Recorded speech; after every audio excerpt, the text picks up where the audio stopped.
Good morning, Council, members of SLT, presenters, and also the viewing public.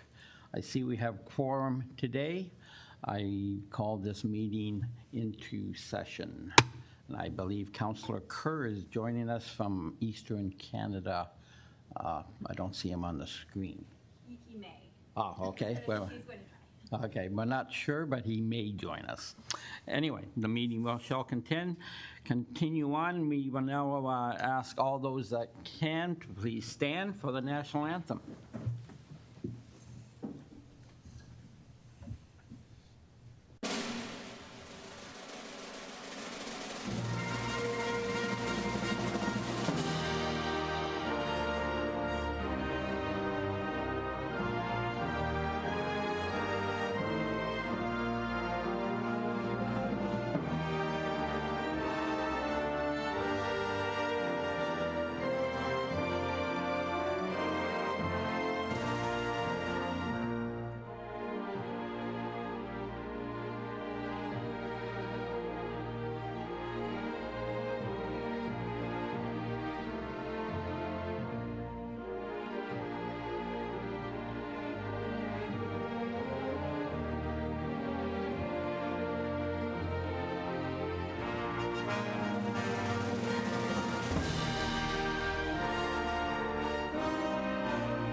Okay, next on the agenda, as we do at the beginning of all town business, we now will have the land recognition read, and this week, Councillor Wink has the honor. Thank you, Mayor. We begin this meeting by acknowledging the land on which we gather is the traditional territory of the Haudenosaunee and the Anishinaabe peoples, many of whom continue to live and work here today. This territory is covered by the Upper Canada Treaties and is within the land protected by the Dish with One Spoon Wampum Agreement. Today, this gathering place is home to many First Nations, Métis, and Inuit peoples, and acknowledging reminds us that our great standard of living is directly related to the resources and friendship of Indigenous people. Thank you, Deputy Mayor Wink. Before we go to the number 4 item, I would like to just take a minute to wave the flag for a town employee, Briley Sears. She works in the communications department, and she is a recipient of the Top 40 Under 40 award. She shows great energy, having been on the team for, I'm sorry, Mr. CEO, less than a year? No, about a year and a half now. Okay, about a year and a half. She's a great asset to Team Pelham, and we're very happy to have her on the team. Well done, Briley. Next is... Excellent. Next is the approval of the agenda. I turn to the clerk. Thank you, Mr. Mayor. So I have a motion moved by Councillor Hildebrand, seconded by Councillor Olson. Be resolved that the agenda for the April 17th, 2024 regular meeting of Council be adopted as circulated. Thank you. Any discussion? Not seeing any. All those in favor? Any opposed? Motion carries. Thank you, Mr. Mayor. We move to item 5 on the agenda, any disclosures of pecuniary interest. Thank you. After viewing the agenda, does any councillor have a disclosure of pecuniary interest and general nature thereof to declare? Not seeing any, Mr. Clerk. Thank you, Mr. Mayor. Moving now to our item number 6, presentations. Our first presentation this morning will be from the Lincoln Pelham Public Library on their new strategic plan, and they're joining us via Zoom. Okay. Ladies, welcome this morning to council, and you have the floor. Great. Good morning, Mayor Junkin and members of council and staff. It's great to be with you this morning, and we'd like to present our new strategic plan that our board has been working really hard on for the past few months. Next slide, please. The Lincoln Pelham Public Library Board undertook its first ever strategic planning process in 2023. The results of a community survey that we did over last summer for 2 months was completed by over 800 people and throughout our whole catchment area. And the results were analyzed and used to help inform our planning process. Our board and our senior staff work with an external consultant to digest all that information and consider the future needs of our communities. Library staff had an opportunity to participate as well. So the recommendations from that process were distilled and are being used in ongoing planning and services. Our new mission here, LPPL Builds Connections, is one we're excited about. We actively create opportunities for groups and individuals to come together, to learn, to collaborate, and to inspire each other. Public libraries serve many needs in the community, as you know, and provide a hub for everyone, regardless of needs and interests.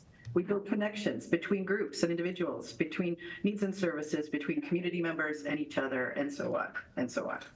So this new strategic plan provides a shared vision for many exciting activities, including renovations and a new bookmobile, and a commitment to continuing to explore shared services. Our board made sure to include the strategic goals of the towns of Pelham and Lincoln in its planning process, and the 4 pillars that emerged will guide our work for the remainder of this term. Could we have the next slide, please? These are the 4 pillars of our plan. The 4 things that our board wants us to focus on in the next 4 years: inspiration, inclusivity, resiliency, and responsiveness. And I'm sure you'll recognize some of those terms from the Town of Pelham strategic plan that was formed not long ago. Next slide, please. So we'll dive a little deeper into those strategic focus areas. So inspiration and inclusion. We wanted to provide a clear roadmap of the steps that our library will take to achieve these goals, and it's provided here in the details. So inspiring our communities is a very important part of our work. The 2 major goals of this focus are to foster literacies, creativity, and innovation, and to provide welcoming and accessible spaces. The steps we will take to get there are to renovate the branches, build a new website, provide inspiring programming, and continue to investigate shared services. Inclusion is about belonging, and we will ensure that our collections provide both a window and a mirror for our communities, and work to remove barriers to services, collections, and programs to work toward equitable access for everyone. Next slide, please. Resilience and responsive. So resilience here is twofold. We will help our communities become more resilient, and we will build resilience within our own library system.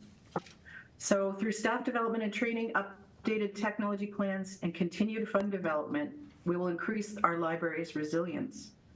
Building capacity through partnerships and supporting community needs and aspirations will build connections and community resilience. Being responsive is what drives our success. We listen to the community so that we can provide relevant, timely, and accessible materials and programs, as well as positive and engaging user experiences. Next slide, please. There was an amazing report on the value of public libraries in 2023 by the Canadian Urban Council, and I believe I shared it with all of you not long ago. Some information from the report, which is entitled Overdue, the Case for Canada's Public Libraries, is included here on this slide. One of our central themes is the idea of being a place to belong. And this list of library functions just shows to illustrate the many things that the library can be and is to our residents. This past year, we've assisted our communities in many ways that are not traditionally seen as library activities, from youth mental health services to connecting residents to social services. You can see why the mission Building Connections resonated with our board. And I'd like to pass it over to Susan now to talk a little bit more about our activities. Next slide, please.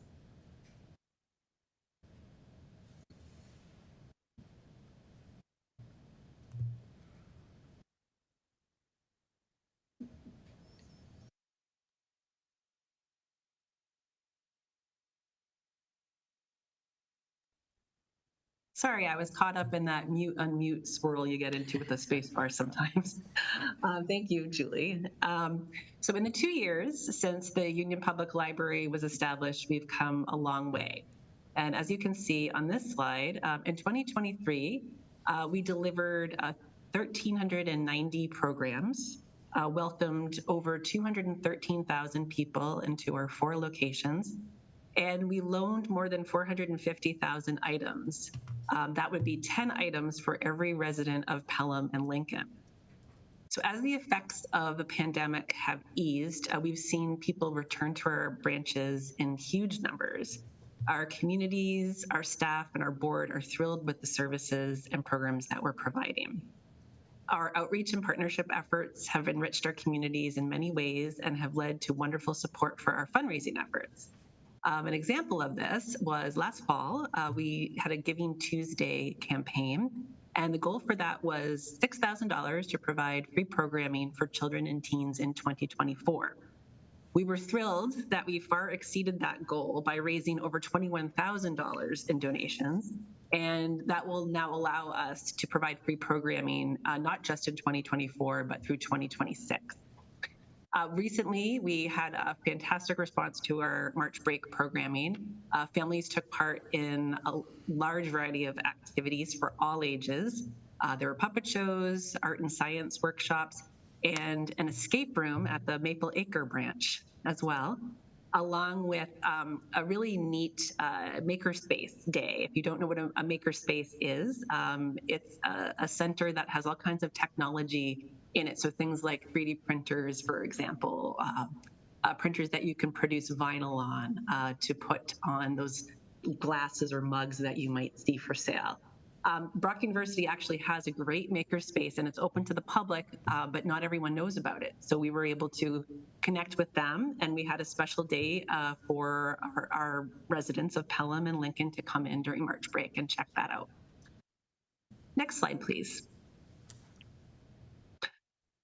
Here we have just some of the comments that we received in the survey that Julie mentioned. The word that we heard over and over from that survey was community, and how the library builds and nurtures a sense of community for all ages.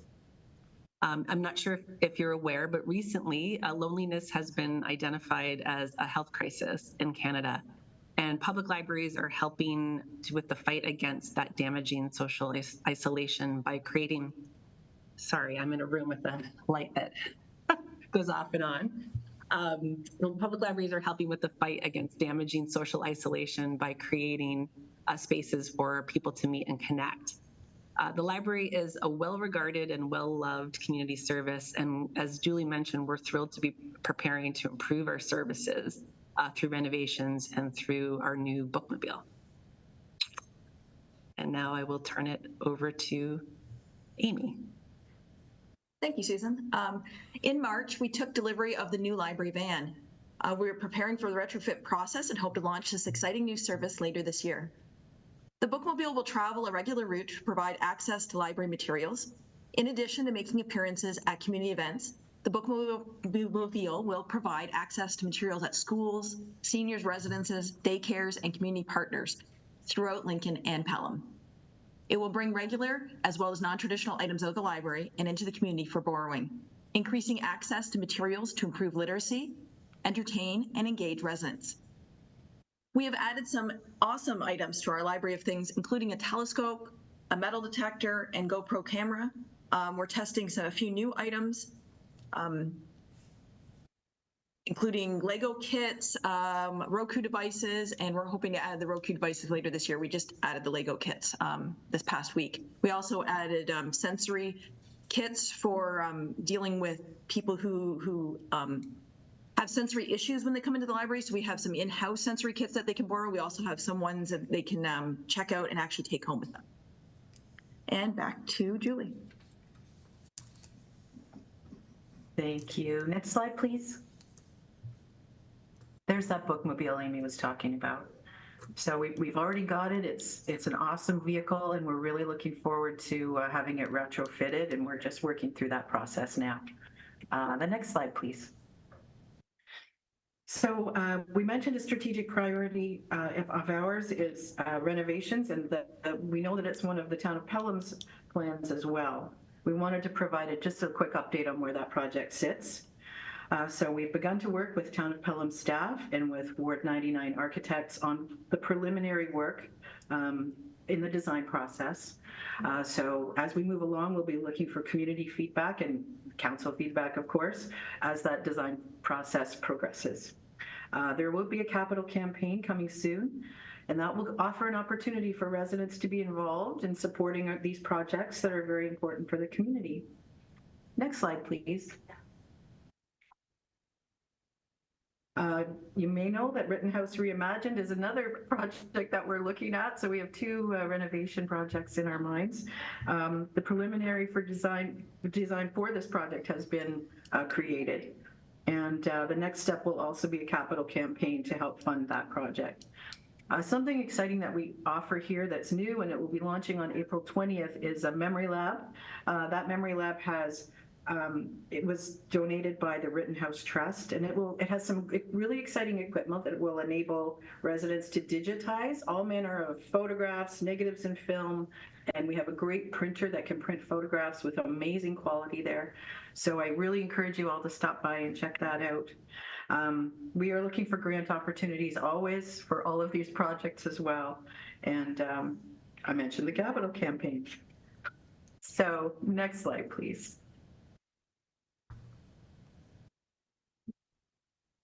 We want to thank you so much for having us come to share our plan. As you can hear, we have a lot to accomplish over the next 3 or 4 years, and we would like to thank Council very much for its continued support for all our efforts. And we're happy to answer any questions. Excellent.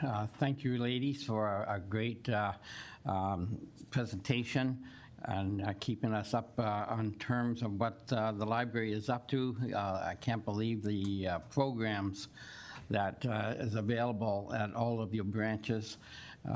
Excellent. And I know when I go into the Pelham Library just next door here, basically, I always see seniors using the facilities. So it is indeed a great building to be battling this loneliness that seems to be affecting many of the seniors. Just a few comments before I pass it on to council. 800 people taking part of your strategic plan. That must have been some meeting. I know when the town, when we did our strategic plan, we just kept it to the members of council and SLT, but to reach out to the community and have their feedback, a great idea, and I can't believe the number of respondents you had at 800. Julie, maybe you can just comment a little bit more on that process. Just give some comments on the strategic plan and how it came along. Sure. Thank you, through you, Mayor. Through you, Mayor Junkin.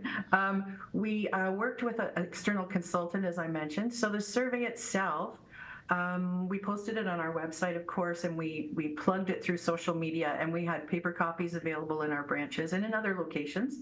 And we also made use of our partnerships with town media, so we had it on both the town websites as well and links to it there. So, you know, we didn't lose any opportunity to ask people to be involved in that survey. So if they were attending a program, we asked them to complete one, you know, any way we could, because we really wanted to hear from residents about the things they love about the library and how they want to see us use things in the future. So it was really important to us to include that community perspective. Excellent. And like I say, your turnout was amazing for sure. I won't, I'll save any other comments till the end. I'll now turn to council. Any comments from council? Councilor Olson. Yes, thank you, Mayor, through you. I'm always amazed at the ingenuity that the library shows with new programs coming up. There always seems to be something added, like the bookshelf at the library now, and the depot at the MCC. Now we're going to have a new library mobile that will go around to the community. And one of the problems we have in our community, I think, right now is with loneliness and isolation. And there's a lot of people who don't live in retirement homes and aren't able to attend the library. In fact, I think the number is about 50% of people who don't have access to transportation will stay in their houses all day. And those are the people I think we're probably going to try and reach through the bookmobile. Will there be any provision for stops other than at facilities like, could we go to individual residents? Well, we're looking at all different options right now, Councillor. Sorry, through you, Mr. Mayor, to the councillor. So we've got a lot of different ideas about where those stops might be. We also have a visiting library service, Councillor, where we provide materials for those who can't make it to the library. So we select the materials for them, and they are delivered by volunteers on a monthly basis. So that's a service we already provide. But as we move forward with the bookmobile, we'll certainly pilot different locations as we move forward. You know, some will be obvious right off the bat. You know, when we're undergoing renovation and the branches are closed for that time period, the bookmobile will service those folks that would normally come to the branch, but then we'll also go out to different areas in the community. So we're looking at all the options. Thank you, Mayor, and through you, I should have known there'd be a creative response to that simple question. Now, my final question is, what happened to the Red Tomato bookmobile that we used to have? What happened to that? Well, we still have Rosie. She's, you know, she's had a long life and a variety of different activities happening within her and outside of her. And we plan to just hang on to that van and until it's no longer usable. So we'll be using it for moving things around and going to some events and whatnot. Councillor? Okay, thank you. Any other comments? Not seeing any. I'll just, one comment I'd like to make is the fundraising you had, a goal of 6,000 and you blow it out at 21,000. Again, just shows that you definitely have got the support of the residents in both towns, Lincoln and Pelham, and just goes to show that this dual-purpose library is definitely hitting all the right buttons, and we definitely have the right people at the top, and who have indeed put the right people in the buildings themselves. So it's great to see this, the way you're being accepted by the communities, both communities, and bodes well, of course, when you get your capital launch that. And any idea when you will be launching that, please? Through you, Mayor Junkin, we hope to be launching that within the next 2 months-ish. Okay, thank you for that. We'll be looking for the kickoff date on that. Thank you. Not seeing any further questions. I will turn to the, again, ladies, thanks for the presentation and all the best in the summer season. Now I'll turn to the clerk. Thank you, Mr. Mayor. So I have a motion moved by Councillor Nesnick and seconded by Deputy Mayor Wink. Be it resolved the council receive the presentation from the Lincoln Pelham Public Library regarding their new strategic plan for information. Okay. Any final comments or questions? Not seeing any. All those in favor? And none opposed. Motion carries. Thank you, Mr. Mayor. Now moving to our second presentation for this morning. Sorry. Once again, ladies, thank you for the presentation and joining us this morning at council. All the best. Thank you very much. Thank you.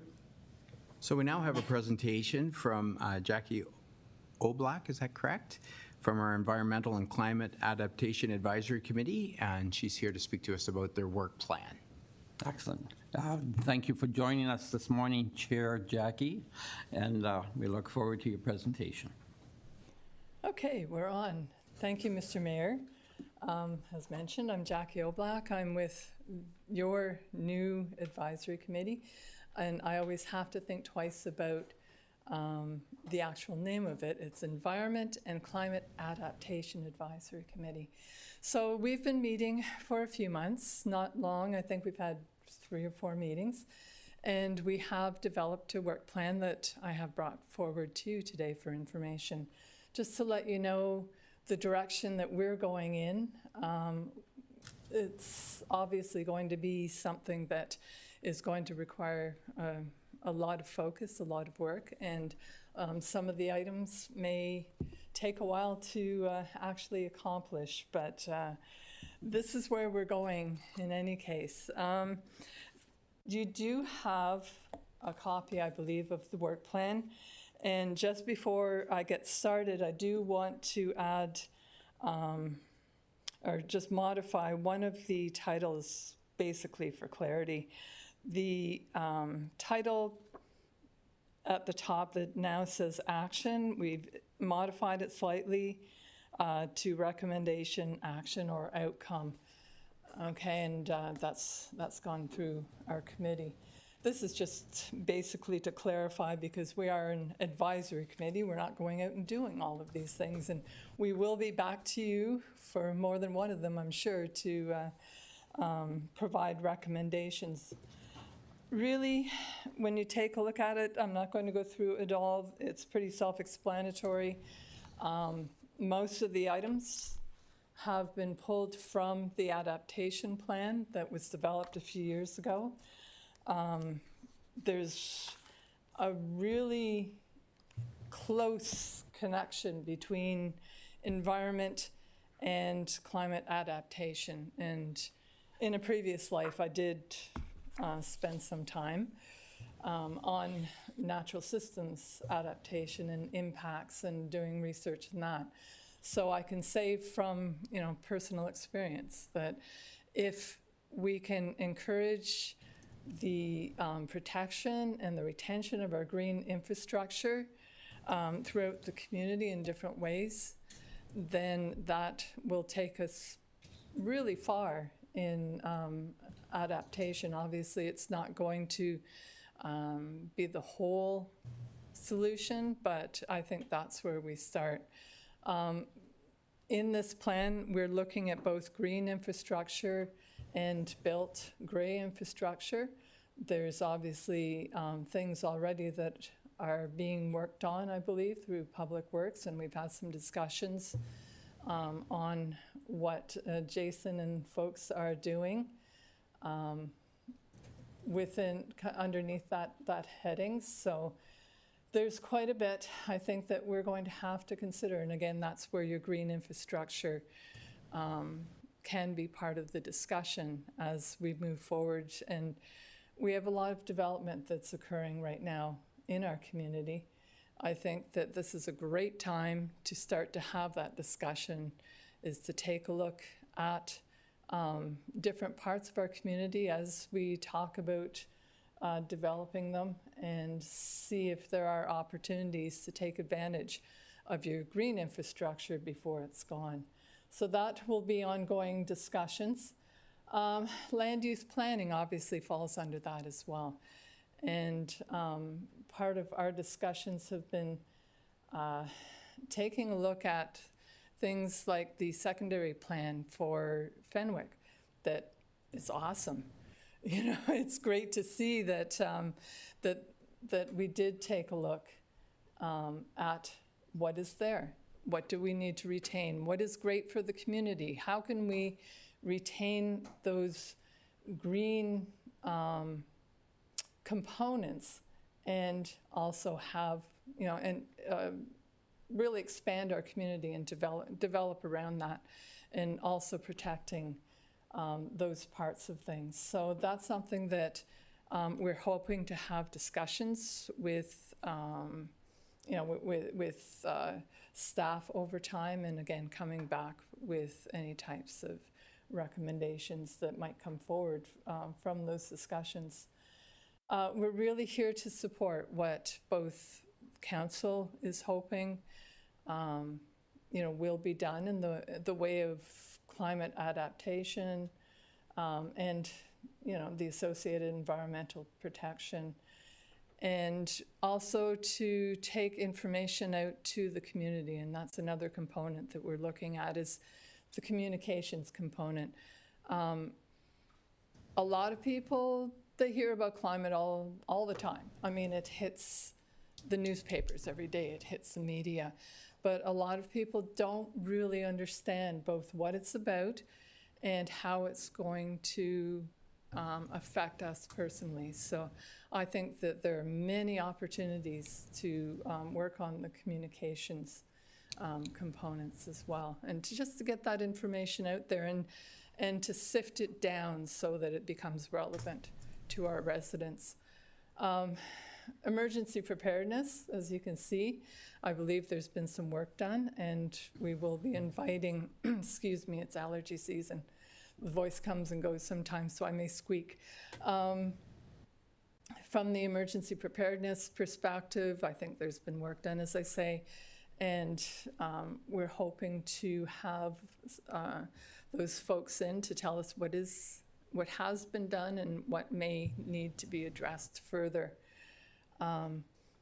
And taking a look at the OP, I'm hoping that Lindsay will join us at our advisory committee meeting next week, start to look at the official plan. There will be updates, and to have some discussions. I know that planners are basically between a rock and a hard place these days, but certainly if we can explore ways to approach the build-out of our community, then I think that that will be important. And just to identify and to remind everyone as well what is important to the residents and to the community, because we do, both as individuals and once people have heard that I am on this committee, we do start to hear about what is important to the community and what the community thinks or feels that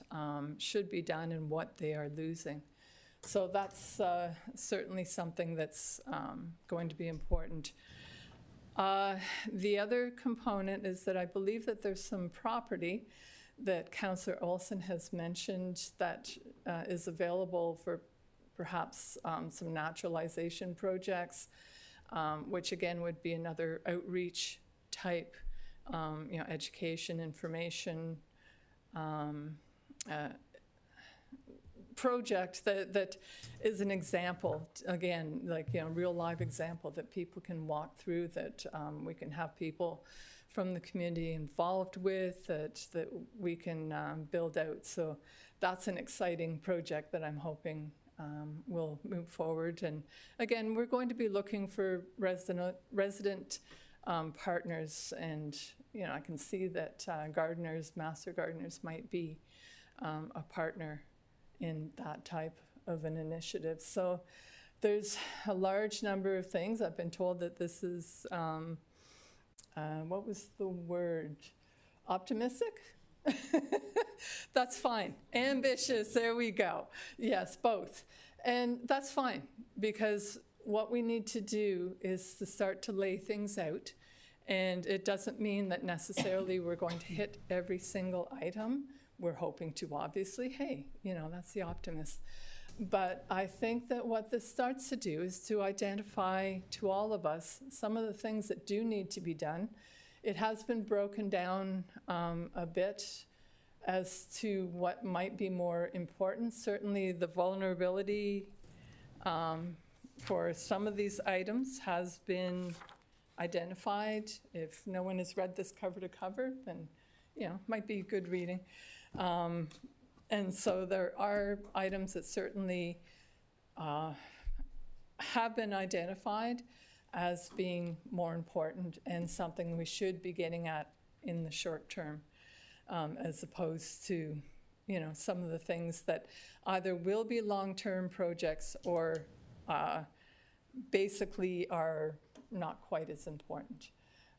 Adaptation is a challenge, but it's absolutely a necessary one.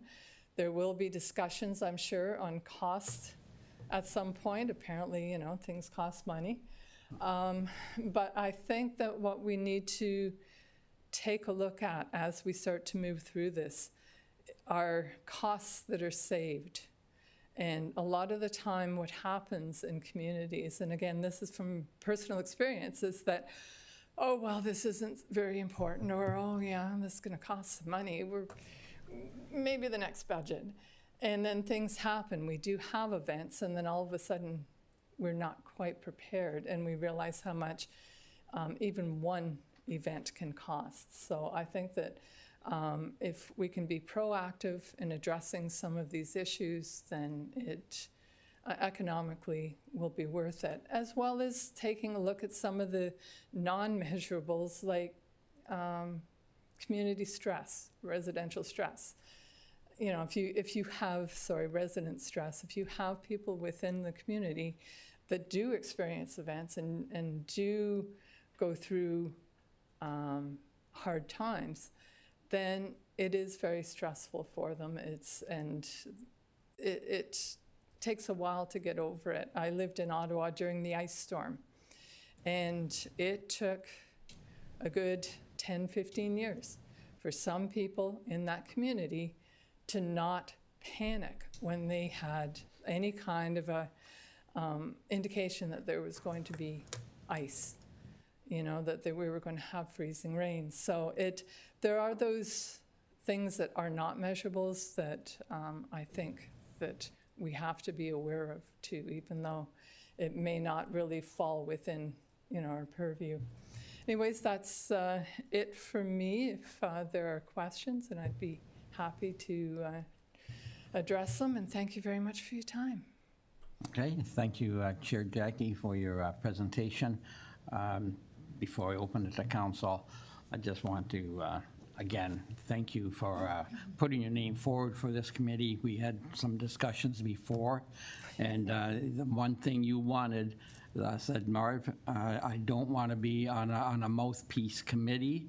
I want to be on a committee that is going to have a little bit of teeth and is actually going to help the community step forward into climate conditions. And this council formed that committee knowing that it'd be nice to have another set of eyes and ears in the community, and to look at any of our agendas going forward to have the climate-based eyes on them and give us any viewing, such as on the East Fenwick plan.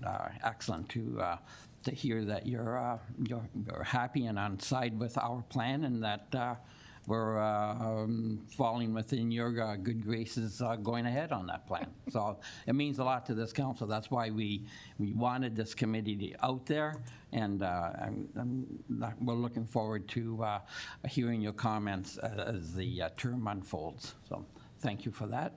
I'll open this up to council. Council Nesnick. Yes, thank you, Jackie, for your presentation. I would just like to, it's more a comment than a question, just applaud the committee of the work they've done to date. I love the way you've outlined your priorities, and I think the first few priorities are certainly doable within the next year or so, and then hopefully moving along the line, you can keep touching base with some of those other priorities. I love priority 7, where you're trying to maintain and look at planning and incorporating maintaining some green space and trees and that sort of thing. So just a kudos back to your committee when you get there and meet with them next week. Thank you. Thank you. Any other comments or questions? Not seeing any. Again, Jackie, thank you for your presentation. And by the way, I hear by grapevine that you run a very good meeting. I actually had one that we finished on time. Yes. Thank you, Mr. What's Mayor. that like? Thank you. To the clerk. Thank you, Mr. Mayor. I have a motion moved by Councillor Olson and seconded by Councillor Eckhart. Be it resolved, the council receive the presentation from Jackie Oblak regarding the environmental and climate adaptation. How do you say that? Advisory Committee. We're going to have to change the name of that committee. For information, and that staff give consideration to the prioritization and future implementation of the proposed work plan with regard to the town's departmental budgets and staff resource availability. Okay, thank you. Any other questions or comments? Not seeing any, I'll call the question. All in favor? Thank you. None opposed, motion carries. Thank you, Mr. Mayor. Moving now to item number 7. I have a motion by Councillor Eckhart, seconded by Councillor Hildebrand. Be it resolved that the following minutes be adopted and printed, circulated and read. C-06/2024, the regular council meeting minutes from March 27, 2024. Thank you. After viewing the minutes in this agenda item, does any councillor have any comments to make? Not seeing any, Mr. Clerk? Thank you, Mr. Mayor. Moving now to item number 8 on our agenda. This is the portion. We should have voted, yeah. Oh, sorry. should we vote I it? should have voted on it, I'm sorry. All those in favor? Thank you. I see none opposed. To you, Mr. Clerk. Thanks. You should have voted. I should have listened. Thank Yeah. you. Moving now to item number 8. This is the portion if council wants to lift anything from the council agenda or consent agenda for any separate consideration. Okay, any councilor want to lift any agenda item? Not seeing it, Mr. Clerk. Thank you, Mr. Mayor. Moving now to our consent agenda, number 9. We have a number of items. If we could deal with maybe the staff reports of routine nature, 9.1 through 9.16, Yes. before we move on to the balance. And I'm sure we'll have questions. Let's go with Councilor Deputy Mayor Wink first. Yes, thank you, Mayor. Just looking at the corporate services quarterly report, I think it's really refreshing to see the number of items that we've put out for tender, and they've all come in well under budget. This is not something that we saw last year and the year before, where everything was exponentially higher, and it's a great trend to start seeing that we've got a lot of saves and whatever, and really appreciate the efforts of staff for their work on this. No. To the treasurer. Through you, Mr. Mayor, I really want to commend the Public Works team and purchasing. All of the capital tenders are out, I think, except for 1 or 2, right, Jason? So, and it's April 17th. This is phenomenal. So there's been a tremendous amount of work from the team, and I just want to commend, the focus was there. You know, the budget was approved in December, and right away, we started working on getting those tenders out. And as you said, Councillor Wink, the numbers reflect us being out in the gate, being out first in the gate, out in the gate. So I just wanted to say that it's been a tremendous team effort, and really happy to see that. Councilor? Yeah, that's it. Thanks. Okay, thank you for those comments, Deputy Mayor. To this side, I'll go to Councilor Nestic. Thank you. Through you, Mr. Mayor, just a question. We might as well stay on that same topic to Ms. Teresa. Just with regards to the funding denied for the Font Hill Library branch, that's the original one that we were notified was denied. We still have some other funding pending, do we? Yeah, so through you, Mr. Mayor, yes, we do. That was the original one of last year. There are actually 2 grants out right now for the library for the building. Okay. So fingers crossed. No news is still good news for us right now. Thank you. Okay, thank you. Councilor Hildebrand. Thank you, Mr. Mayor, and through you. I have comments with regards to Public Works, Clerks Department, and Corporate Services. I just want to make sure the clerks were noted. Public Works, so I'll just deal with one at a time. Yes, okay. With regards to Public Works, I want to have some discussion with the LED streetlight conversion. I greatly appreciated the service. One of the things I know that streetlights are a non-metered service. They're a load-based service, so there's no meter that records the service. And that has a tendency to lag. You're making the conversions and not getting the adjustment in the prices. So I just want to read to you the data that I have. With regards to the streetlights, over the last 3 years, our hydro bill for the streetlights in the town of Pelham in 21, there were 184,000 some dollars. 22, there were 208,000. 23, there were 189,000. Big numbers, and that doesn't include the servicing. There's another bill that goes on it. So when you divide that, you come up with a average monthly cost of $16,200, $17,500, and 15,800.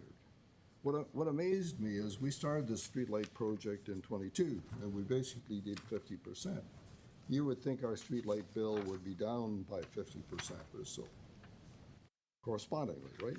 Your kilowatt hours have gone down, your bill should go down. The problem we have is I believe that Hydro One is very slow in adjusting this town streetlight bills, to say the least, and I think it needs to be addressed. The actual, how this actually works is Real Term reports the new energy savings in kilowatt hours to Hydro One, and then Hydro One adjusts our billing. But it looks as though it's going, whether it's 6 months or so, we don't realize the savings that are occurring. I think this is a case similar to what we had with the Meridian Center. When we first looked at the Meridian Center in 2019, we had signed for the wrong hydro bill. And we had multiple discussions with Hydro One, and we got 50% on the dollar, and we got $69,000 back. I think this is another case where we need to have a meeting with Hydro One and have a discussion, because obviously we're basically 98%, according to the Public Works Director report, complete on our LED lighting, and yet our billing is nowhere near to that. So I think there's an opportunity for us to at least have a discussion and come up with some answers, have them come up with some answers. I know we used to have a customer service rep called Max Stafford at the MCC. I'm not sure whether we still have one at the MCC, but we did, and that's how we worked that program through. But possibly from the Public Works Director's standpoint, I noticed I've got a report from Real Term and their reporting. And do you have any other comments you'd like to add to what I've just explained in terms of the LED lighting? To the Director of Public Works, Mr. Maher. Through you, Mr. Mayor. So Councilor Hildebrand does make a good point. I think there is a delay in the time that they actually have the information from the time they changed the billing. The report that I have from Real Term, who was our contractor, there was 2 phases of the project. In April of 2023, they submitted for the phase 1 replacements. They did another submission in December of 2023. There was still some outstanding on that contract. And then in April of 2024, just recently, they've submitted for phase 2. So there are still 31 fixtures that need to be replaced as part of the overall project, and that was from a previous report. Those are the ones that we're waiting for the additional hardware for the installation. But to date, Real Term, on behalf of the town, has submitted to Hydro the full conversion, save and accept 31 fixtures. So we were told we were going to be realizing those savings as of the next billing period. It's probably something we need to discuss with Hydro One on that as well. Through you, Mr. Mayor, through 2024, for the first 3 months, our billing average is $10,805. So remember, the average was around, say, 16,000 before. Yeah. So we're nowhere near the percentage savings on kilowatt hours. Yes. Because we were supposed to save about 70% of the bill. Yep. So that's, we're not even at 50%. And obviously Hydro hasn't gone up that much to eat up all those savings. Hydro has not gone up. No, exactly. No. Excellent. Okay, excellent. So that's Public Works? That's Public Works. Okay, let me go to another counselor, and we'll come back. Counselor Olson. Yes, thank you, Mr. Mayor. Thank you, Mr. Mayor. Through you, I have a couple of questions on Public Works as well. And the first one is to do with Station Street Stormwater Management Pond. I was wondering what the design phase is on that, because I think this is a real opportunity to select a green alternative rather than a gray alternative. And where do we stand with respect to the design on that? And I understand that there's new regulations and for stormwater ponds coming out all the time, and new expectations from things like UNESCO and those types of things. And my second question has to do with the Centennial Park washroom. looking at the design we have there and the completion of it, it's clear to me, and I think anybody who looks at it, that the accessibility part of the front door, the entranceway doesn't allow for somebody with a wheelchair to get in through the door just because of the width of the sidewalk there. And the drop-off that would be a catastrophe if somebody in a wheelchair was to go over the edge there. You'd be certain to end up in the street, I think, if you had that.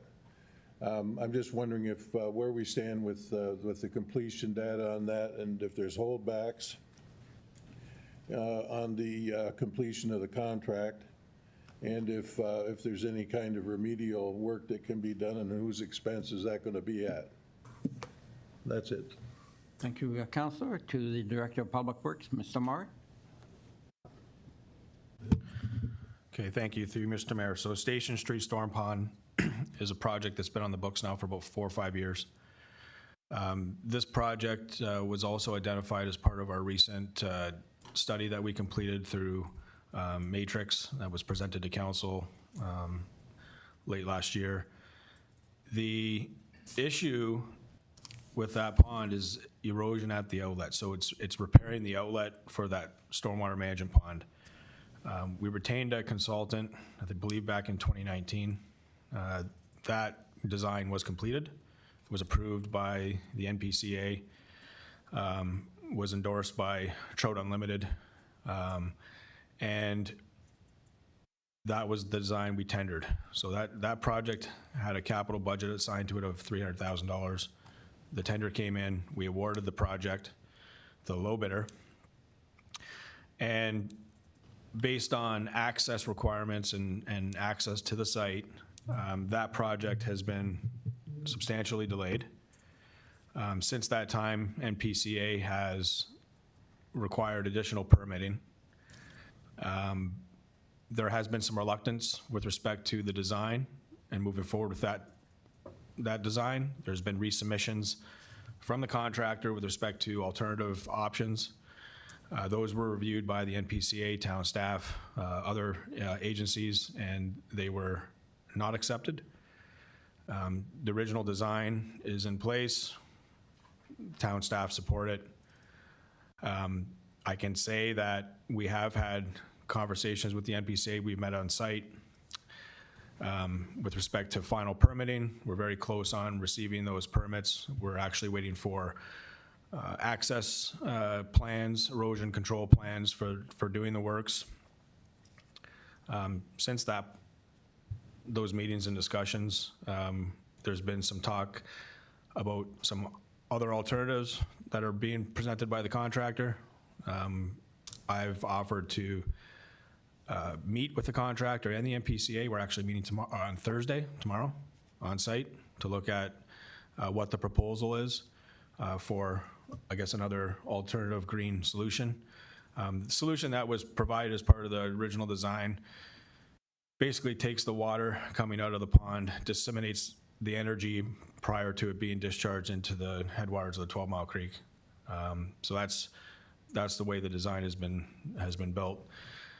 So, yeah, I like to get this contract off my quarterly report, quite frankly. So we are working with the contractor and the NPCA to try to get some resolution on this. And the plan is to get this contract built this summer and be completed by the fall. So that's where we're trying to get to. And like I said, we're meeting with the contractor and PCA tomorrow on site to review some further modifications to that plan, and we'll see where that goes. I'll report back either through my next quarterly report, or if council wishes, I can bring an update report with respect to that particular project. So hopefully that answers the question for the Station Street Storm Pond. Through you, Mr. Mayor, yes, I understand that the original gray solution was, had a lot of, well, let's just put it, a lot of concrete in it. And this one, I hope we can come up with a solution that's got some kind of a green feature, because, you know, these are a lot cheaper in the long run and they're a lot better for the environment. So. Right, thank you, Councillor. So then the next question Director? Sure. Just through you, Mr. Mayor, answering the follow-up to that remark. It does have some concrete. It's a very steep drop from the outlet of the pond to basically the bottom of the outlet now. So the concrete work is to put some retaining wall blocks in, and the idea is to try to dissipate that energy coming out of the outlet. So there's a drop structure in essence, instead of using a manhole type process to drop water into the manhole and dissipate the energy before outletting it, which was one of the solutions that was just looked at way back in the design phase. The idea is to provide a more environmentally friendly option with river stones and plunge pools, very similar to the design that's being contemplated for the erosion problem and outlet for the 12 Mile Creek between Pelham Cares and the Lions properties, outlet from that stormwater management pond on Rice Road and Highway 20. So it's very similar in design to that, is the theory. So that's the comments with respect to the design on that. For the Centennial Park washroom facilities, the issue is a design issue. It's the grades that when you extend to the washroom to the east and you have the concrete pad for the accessible washrooms, to meet the existing asphalt, the design grades didn't work. So the option would be to pave up to that concrete pad, which would require an exorbitant amount of asphalt to be able to grade that out properly and meet the required grades. Public Works has been working to look for a solution on this. We have looked at putting in a toe wall, which would be around that pad, extending that pad a little bit, creating like basically a little retaining wall. It'll provide separation between the travel portion of the road and that entrance. It'll allow access in and out of that accessible washroom. And that'll be a much cleaner, more cost-effective option. So Public Works is working on that. We're looking at doing that work ourselves with our landscape crews to put that in. And as well, we'll provide some plantings around that to make it more aesthetically pleasing. So that is the idea there. Hopefully, we're going to have that completed by the end of April, early May. That's the objective. Councillor? Thank you, through you, Mr. Mayor. Yes, and the door set that's on there, others have observed that it probably needs a door set that's the opposite direction. I guess a door set is probably, with that powered door set, is probably $30,000 or $40,000, I would imagine. So is there any thought of recovering that somehow or replacing the door there? To the Director?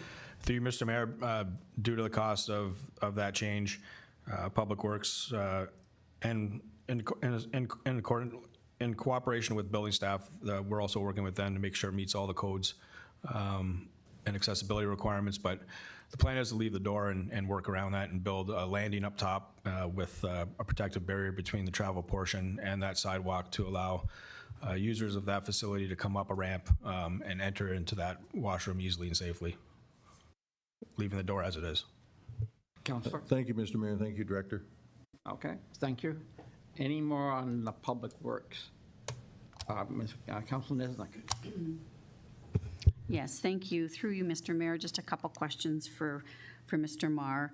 One being the Timber Creek stormwater management. So you said that the RFP closed April 5th. I just wonder if you had any update on that.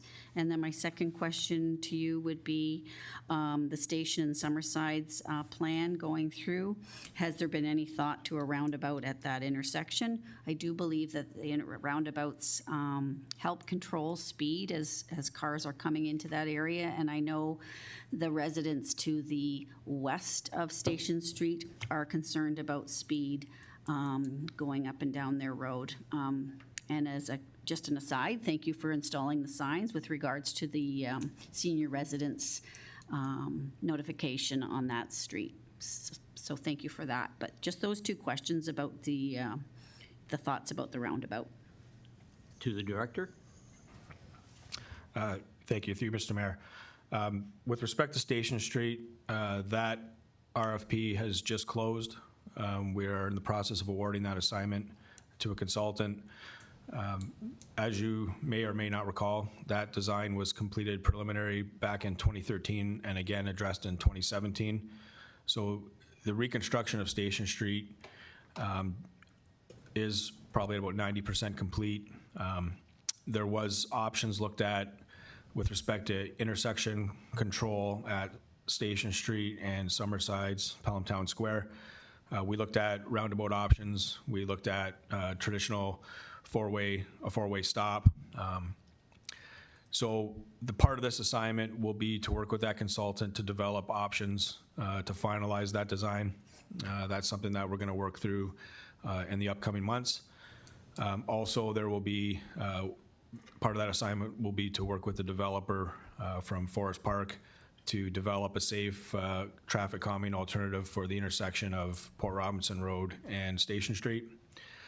And also part of the overall assignment is to look at road safety options for Station Street, as well as the safe movement and transportation of all traffic users on that section of road. So that'll be part of their assignment to look at that. So to answer your question in short, we will be looking at roundabout options. We'll be looking at standard four-way stop-controlled intersections as part of that final design solution. With respect to the Timber Creek Stormwater Management Pond, that RFP is also closed. It has been reviewed. It is in the process of being awarded, the design portion. So the anticipation and the schedule laid out in that RFP is that the design will commence immediately with construction scheduled for August, September. Looking at the consultant's submissions, it looks like the construction period is about a 30-day period. So we're hoping that gets tendered out, awarded, and is completed this fall, late summer, fall. Good, thank you very much. Yeah, so just with back to the Station Street and Summersides, I do think, as I said, if you're driving from here to Niagara Falls and the roundabout that you come across down as you're heading down Highway 20, it definitely slows traffic. So I'm glad to hear that that's at least being considered. Whether it'll be the final decision will be yet to be seen. So thank you very much. Okay, thank you, Councillor. Oh, go ahead, Councillor Wink, Deputy Mayor Wink. Yes, just to piggyback on that and just to provide a little bit of history, the previous council looked at the Station Street roundabout, and at that point in time, that roundabout would have cost $800,000 to put in. The council at that of the day decided not to put a roundabout in there. I would be safe to say that it's probably over $1 million to put in a roundabout at that section at this point in time. So we'll just wait to hear what the consultants say. Okay, thank you for that, Deputy Mayor Wink. Before we move on, I have a few questions for the director. Jason, the rehabilitation of Effingham Street between Highway 20 and Canberra Road, I see that they talk of sidewalks. Will sidewalks be added to that? Because there's no sidewalks there now, I don't believe. So when you do that, will sidewalks be added? Through you, Mr. Mayor. So yes, the idea is when we reconstruct Effingham Street between Canberra Road and Highway 20, a lot of it is to deal with drainage issues. Yeah. And erosion along the side, the east edge of the road. So we're looking at making improvements there for drainage purposes and how it affects the intersection down at Ridgeville. But the idea is part of that design and reconstruction is that we would provide pedestrian linkage between Ridgeville and the sidewalk up on Highway 20. Excellent, because I believe that is still heavily traveled by Crossley students. So if we can indeed put that sidewalk in, that'd be, I know that's been a wish of the school administration for quite some time. So it'd be excellent if we can see that through. Last thing, another question. I was looking at the report on the Sulphur Springs Bank rehabilitation, and you have it as will begin in the spring of 2025. I believe it's starting this spring. Am I not, isn't that correct? Through you, Mr. Mayor, yes, that's correct. I was in conversations with the contractor. They're actually looking at trying to get that project completed before they get into the Station Street Stormwater Management Pond. So the idea is that they move ahead with that, finalize that design, and move ahead with, get the approvals and move ahead with construction of that this late spring and early summer. Yeah, excellent. I was talking to the contractor on another matter, and the fact that they're not in the water on that project is one reason that the permits were more easily obtained than what you're having trouble with down at Station Street. Excellent. Those are my questions. So now we'll go to Council Hildebrand. Thank you. Through you, Mr. Mayor. Although I said it refers to the Clerk's Department and grant submission, it's to the Corporate Services Director, both questions. One's with regards to grant submissions. I know I requested a grant submission with regards to the CDM plan, that there was a grant available there. And my second question involves corporate service as well. It involves the capital asset management plan. One of the things on that capital asset management plan is regarding our compressors at the Meridian Center. The compressors we have at the Meridian Center are the Ferraris of the car world. And Ridley College, when we went for a tour there last term, Ridley College installed a similar compressor, and they already had to refurbish it, and it's a huge cost. So I think that's something that needs to be in our capital asset management plan at least looked at, because we're talking about a 10-year plan. I'm wishing and believing nothing's going to happen, but it's a very expensive piece of equipment, and it's very difficult to get at. So those are my two questions I have for the Director of Corporate Services. Thank you.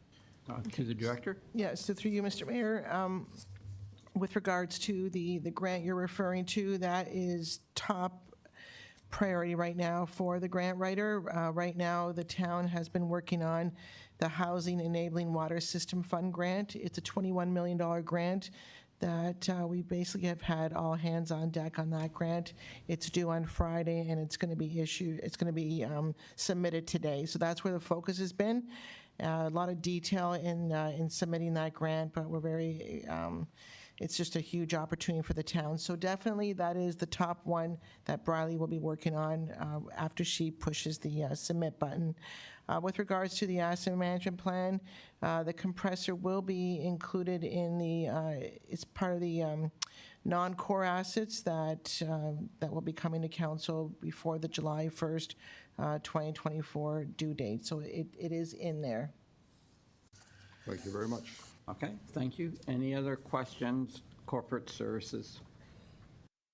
Not seen any. I have one, if I may, and that is on the grants. If I'm reading it right, maybe this is an applied grant. You've applied for it, and that is the, let me draw it up here. I forgot my glasses. On the Trial Erosion Control Pilot Program, there was a $615,000 grant. Is that what we have applied for, or am I reading this, like Resilient Green Belt, 615,000? So through you, Mr. Mayor, the first sheet here these are grants we have applied for. Oh, okay. So everyone on that sheet is applied for, and then the next category is approved and then denied. Okay. So that's just been submitted. Okay, excellent. Well, again, council appreciates the work that corporate and the community grant writers do in getting these grant applications out. Thank you. Any other questions on any other staff report? Not seeing any. I'll turn to the clerk. Thank you, Mr. Mayor. So maybe we could deal with 9.2, and we have one item there, and that's the Niagara Lemonade Day. And if you want to do a shout out for that, this would be the opportunity. Okay. Any personalized shout outs other than I know we support this program, have in the past. I believe, Councilor Eckert, you had some family members working the booths last year, did you not? Yes, thank you, Mr. Mayor. My granddaughter assisted at the MCC, and I was there as well. I think Councillor Olson was there with me. It was a very successful day. I think maybe we should take a look at either having a second location out at Centennial Park that day. I think we either having a second location out there or moving this location out to there. It's a great cause, having been on the board of directors and a former chair of Family and Children's Services for 14 years. The fundraising side board does an excellent job, and a full support from the town would be wonderful, which we had last year, of course. We had staff out there. It was a great day, great weather, but I'd like to see us consider adding a second location out at Centennial Park. That same weekend, there was a huge tournament or baseball or something going on, and there was thousands of people in that park that day. So it would have been a great location for the lemonade stand. So Excellent. thank you. Thank you. To the clerk, will you pass that suggestion on to the appropriate staff? We will. Okay, thank you. Discuss this, LT. Yeah, so the next item is information correspondence. We have one item from the Ministry of Agri and Food on all our invasive species, if there's any questions or concerns. Okay. Any questions or comments on this agenda item? Not seeing any. To you, Mr. Clerk. 9.4, we have minutes from our advisory committee, Committee of Adjustment. Okay. Any comments or questions? Not seeing any. So then, hearing none, I have a motion moved by Deputy Mayor Wink and seconded by Councillor Niznik. Be it resolved that the consent agenda items listed on the April 17, 2024 council agenda be received and the recommendations contained therein be approved. Okay, thank you. One last time, any other questions or comments on any of the above items? Not seeing. Any, all those in favor? I see none opposed. Motion carries. Thank you, Mr. Mayor. So now moving to item number 11 on your agenda, we have a motion moved by Councillor Kerr and seconded by Councillor Eckhart. Be it resolved that Council receive report 2024-0085, a proposed bylaw to regulate parks and implementation of a pilot project for the personal alcohol consumption in Peace Park for information, and the Council approve in principle the proposed Parks and Recreation Areas bylaw as presented, and that Council direct that the proposed bylaw be presented to Council for consideration at its next regular meeting. Okay. For discussion, sorry. Yep, thank you. Before I open it to the council, maybe just a vast overview on this.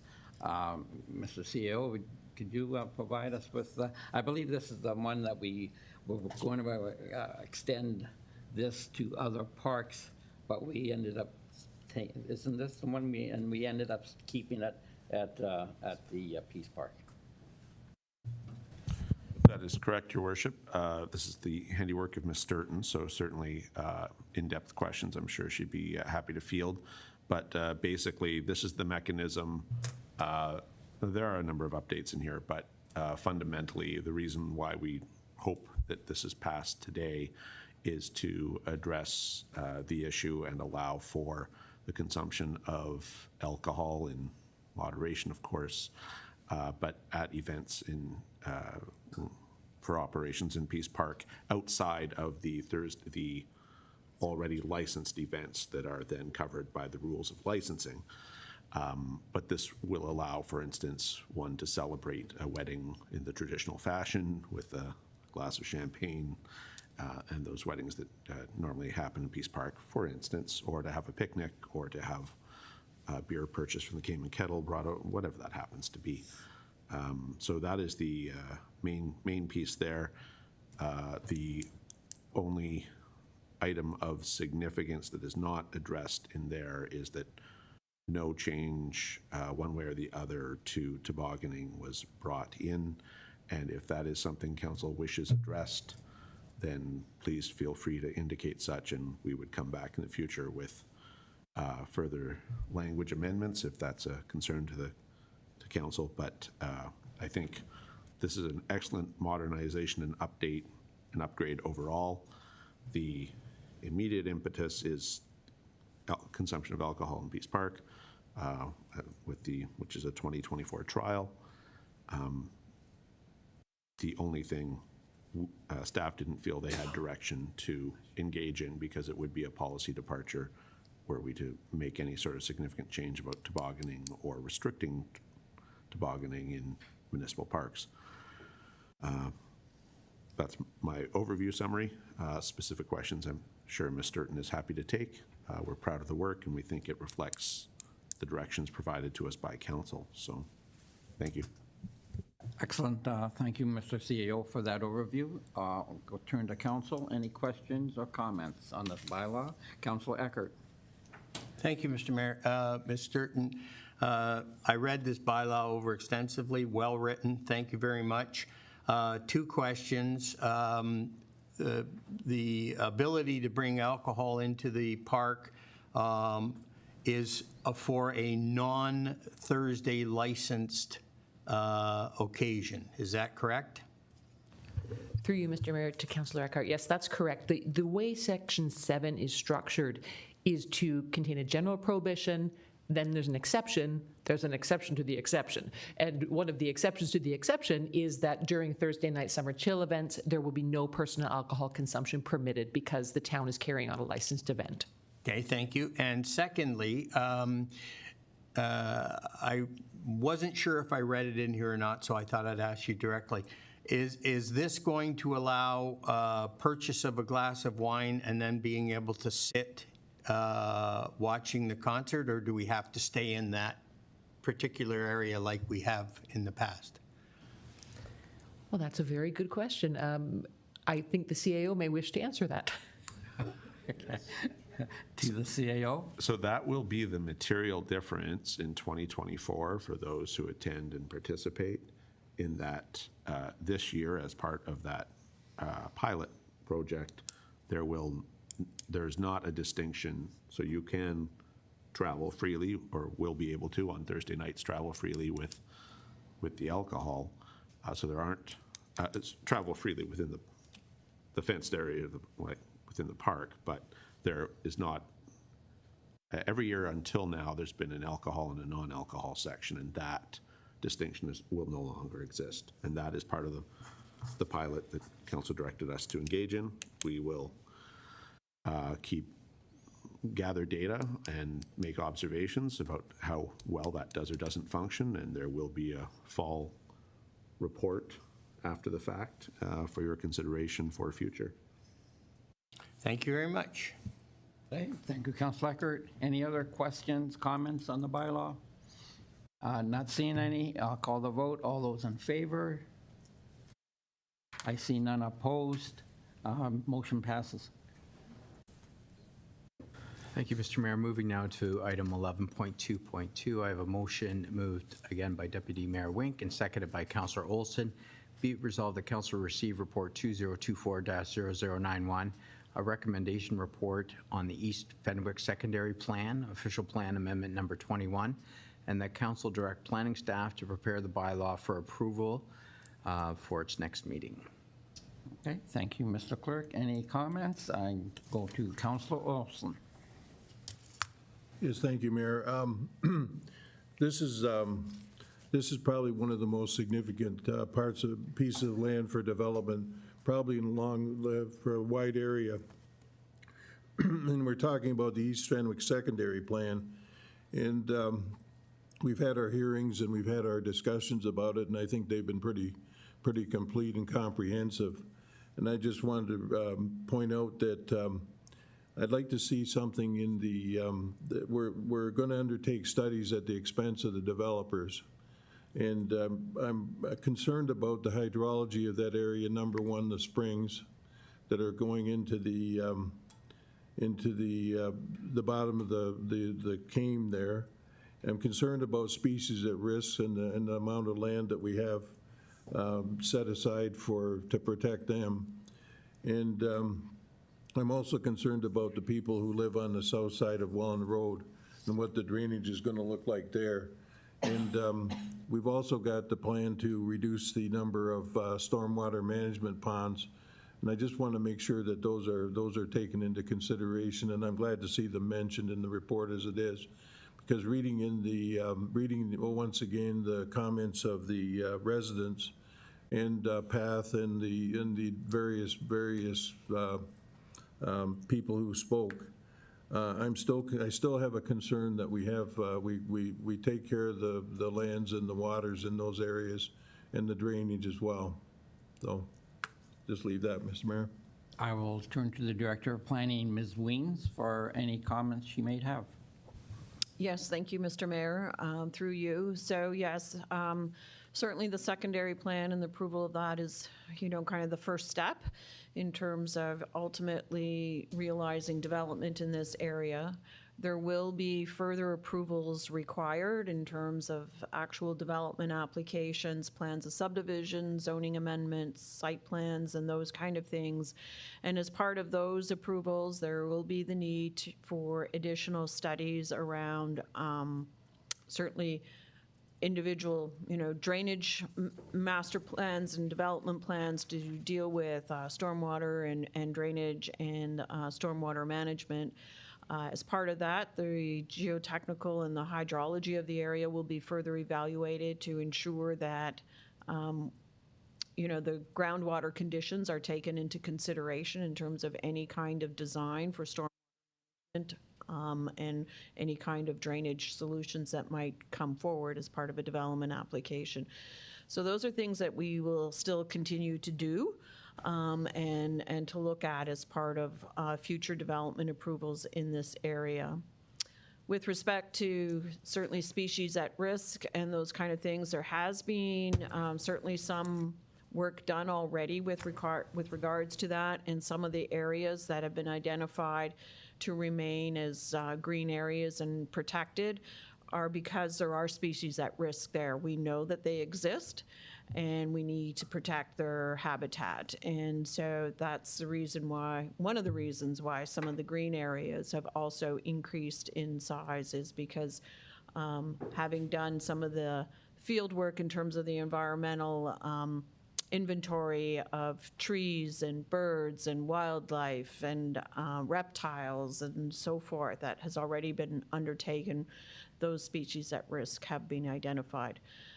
So there will be also, with development applications, again, there will be the need to do some further studies in that regard, but I can assure you that some of that work has already been completed, and that's why you see the amount of green that you do see, or one of the reasons why.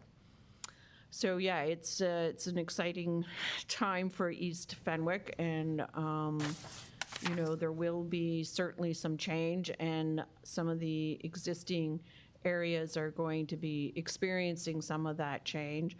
With respect to, the residential development on the south side of Welland Road, we may see, in the future, some infill development happening there as those urban services become available to those properties. And again, at any time that we would consider that, we would have to look at the impacts on, their services and their things, whether it's their wells or drainage and those kind of things. So those are all things that we will continue to take into consideration with respect to future development applications in this area. Thank you, Ms. Weems. Councillor?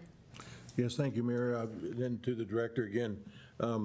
Will we be able to control the scope and content of these studies ourselves, even though they're being paid by the developers, to take into account some of the concerns of the residents and some of the concerns I've expressed today about the hydrology and that type of thing? Thank you. To the director? Mr. Mayor, through you, yeah, so generally what happens is when we receive a pre-consultation meeting for a development application. We identify these are the studies that are needed. And for example, a hydrology study, then we would work with their consultants in terms of scoping the terms of reference for that study to ensure that they look at what we need to be addressed. So thus, yes, that is something that we do as a matter of course on any type of technical study. Thank you to the Director, to Councillor. Thank you, Mayor. Thank you. Thank you, Director. Okay, thank you, Councillor. Any other questions or comments? Oh, I see Councillor Kerr come at us from the east. Unmute. Thank you. Through you, Mr. Mayor. Yes, and it's cloudy here in the east and about 8 degrees, so there's your weather update. I commend the Director of Planning. The East Fenwick Secondary Plan has gone through a number of iterations and consultations. It has been mentioned that it gives the town an opportunity to have more control over the development of this area if there were no secondary plan in place. A question that I had relative to it, only having dealt with, and I know that the manager of Public Works has run into it, water issues, not so much within the area bounded by it. However, I would like to include that the Sunset Drive people have issues as there is no stormwater drains going down Sunset Drive, and there's rather significant water that results in water movement towards the Alder Estates development. So this is something that I hope is built into the system.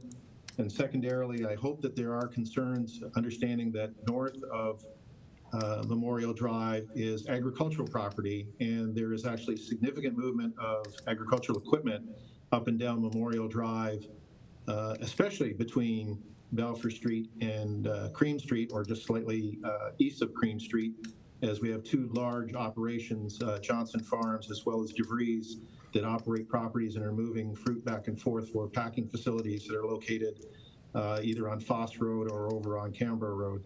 So I guess this has always been a concern of some people, is the urban-rural interactions, and we know that within Fenwick, when there were when the first wind machines came in, it generated a lot of questions, but it became a normal farm practice. So I'm hoping that along with the water management strategies and that our stormwater management is including properties that are already built upon but lack stormwater infrastructure.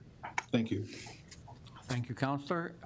Turn to the Director of Planning for any comments. Yes, Mr. Mayor, through you. So with respect to Alder Crescent and Sunset Drive, those areas are within the secondary plan area.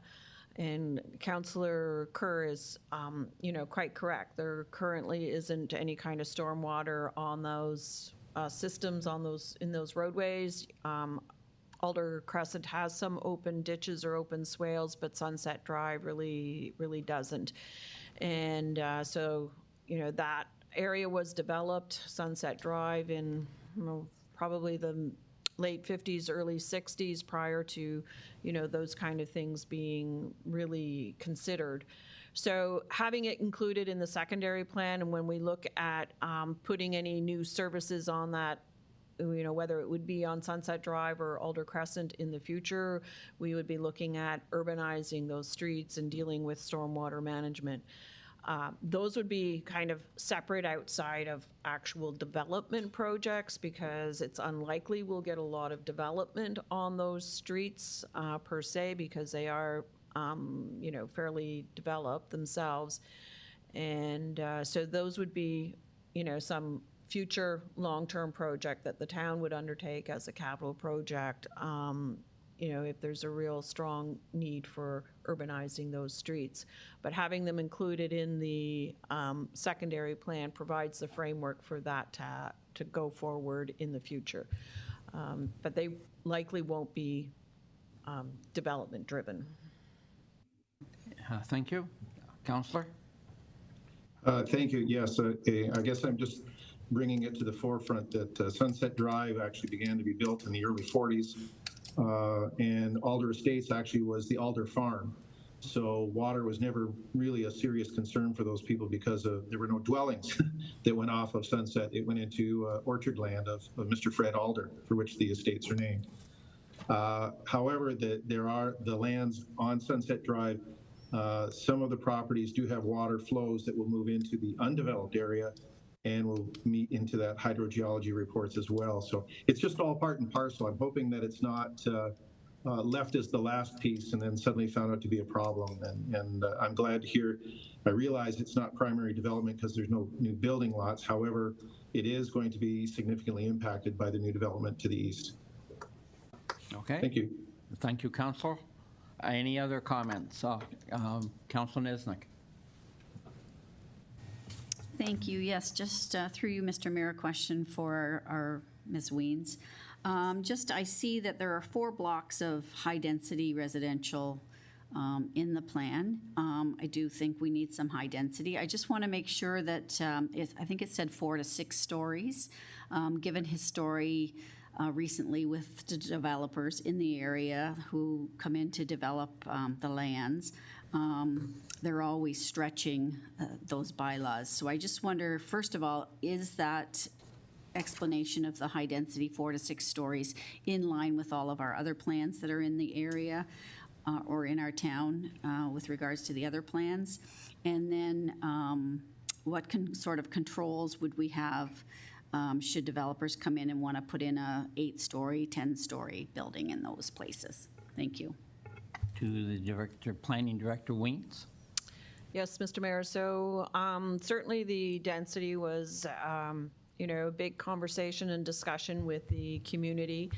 And there was certainly a desire to see some mix of housing and different types of housing. There are people that want to continue to live in Fenwick as they want to downsize and, maybe age out or move into the next phase of their life into a smaller housing unit than what they currently have in Fenwick. And so the notion of, some apartment availability in Fenwick was, considered to be important. It's important to build, again, these complete communities. So we talked a lot about height and density and those kind of things. 4 to 6 stories is the policy in the secondary plan that was kind of determined to be appropriate, and we could still meet our density targets that were set through the growth plan. And so that is where we landed in this. So going forward, if this were to be approved and a developer wanted to come in and do something higher, they would need to amend the secondary plan and go through a plan amendment process, which is a council approval in order to do that. Would a developer come forward and make such a request?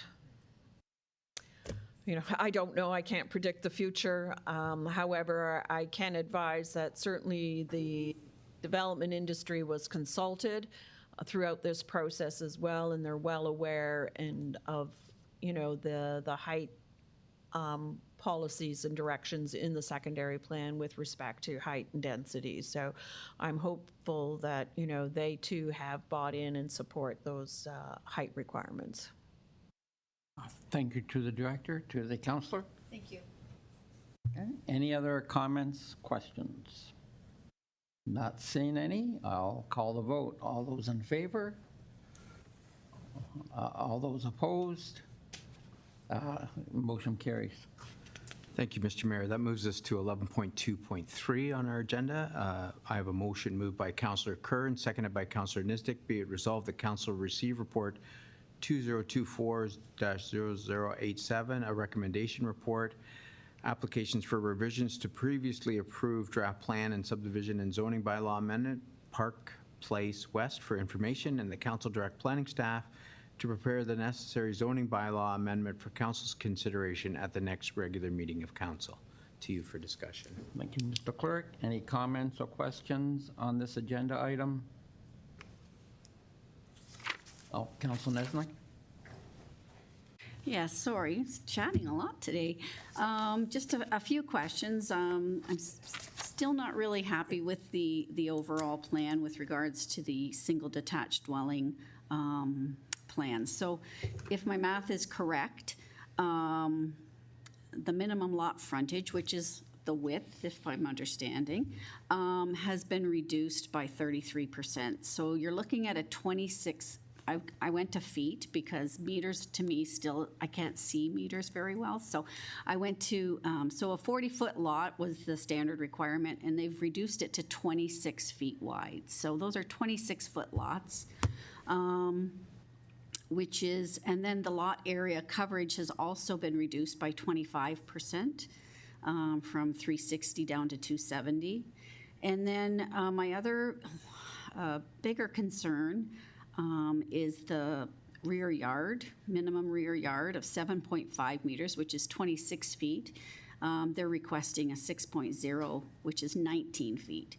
And then down into the maximum lot coverage, so I'm pleased to see that they've reduced that to 55%, but then they've added the 5% covered porch. So that can give a person a 10-foot backyard. So think about 10 feet and how big that is. I think Mr. Chief Limburner sitting at a table that's probably 6 feet. So he goes over to another 4 feet. So he's between Chief Limburner and our Quinlan Murphy, that's your 10-foot backyard. So to me, that is pretty tiny versus a 26-foot yard. So I just still not really happy with that. I do appreciate that I see that they have made some changes, but I still will not be voting in favor of this at this point. I would make some recommendations to revert to that, but I'm not sure how that works. As well, the landscape strip in Table 3, they want to delete any landscape strip of 1.5 meters where it abuts an R1, R2, and R3 zone. So although I'm in favor of increasing the density and increasing the number of homes that are available there and that sort of thing, I think it's just a little bit too tight. So I will not be voting in favor of this at this point. Thank you. Thank you for those comments, Councillor. Any other comments or questions? Not seeing any. I will call the vote. All those in favor? All those opposed? The motion carries. Thank you, Mr. Mayor. That moves us to item 12, no unfinished business, no new business advised. So 14, presentation and consideration of bylaws. I do have a motion moved by Councillor Eckhart and seconded by Deputy Mayor Wink. Be it resolved that the Council for the Town of Pelham, having given due consideration to the following bylaw, do now read a first, second, and third time and do pass the same. And the Mayor and Clerk be and are hereby authorized to sign and seal the bylaws. 1, Bylaw 21-2024, being a bylaw to amend Bylaw 52-2023, confirming appointments to the Environmental and Climate Adaptation Advisory Committee and to appoint an additional member to that committee. Bylaw 22-2024 being a bylaw to set the rates of taxation for the year of 2024. And bylaw 24-2024 being a bylaw to accept a 1-foot reserve, being a reserve block, Plan 180, Plan 59M-505 pursuant to the subdivision agreement for Phase 3 of Saffron Meadows Phase 3 subdivision, file number 2016-19-02-2018. To you for discussion. Okay, thank you. Any discussions, questions on these bylaws? Not seeing any, Mr. Clerk. I'll call the motion. All those in favor? Any opposed? Motion carries. Thank you, Mr. Mayor. That moves us to agenda item number 16.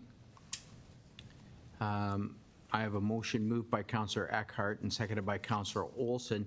Be it resolved that the next portion of the meeting be closed to the public in order to consider the following: personal matters about an identifiable individual, including municipal or local board employees, and labor relations or employee negotiations, one item, non-union. Good, thank you. Councillor Olson? Yes, I have a notice of motion. Oh, To the clerk? Obviously, we can- Sorry, I missed that. Okay, go ahead, Counselor. Yes, thank you, Mayor. I'm going to be bringing in motion that I need for support for some changes to the services and fares for Niagara Region Transit. I'm afraid that they've adopted the method of taking resolutions from council, various councils, to the Transit Commission to put forward their wishes as far as fares and service hours, and that seems to be the method that they're going to choose to make sure that that our wishes get in front of Niagara Regional Council and the Transit Commission. So I will develop in consultation with RCW what we think in terms of hours, and I'm going to be proposing, I think, Saturday and Sunday service expansion, and also a fare structure that will include something for seniors, some relief for seniors, and probably something for, there's other features that we could add, such as fares for babysitters and things like that, and for teenagers in the evenings. But there's going to be a fairly rapid and big expansion of the transit service coming at the end of this year and certainly next year. So I want to make sure that we're on the list to have these services, because I'm afraid we'll be missed if we don't get in there with Niagara Falls and St. Catharines and the rest of them. So, thank you. Okay, we look forward to those motions coming before council. Thank you, Counselor. So now on the question of going in camera, any other discussion? Not seeing any. All those in favor? Any opposed? To the clerk. Thank you, Mr. Mayor. So we shut down our streaming and vacate the council chambers for non-essential people. Maybe we could have a little break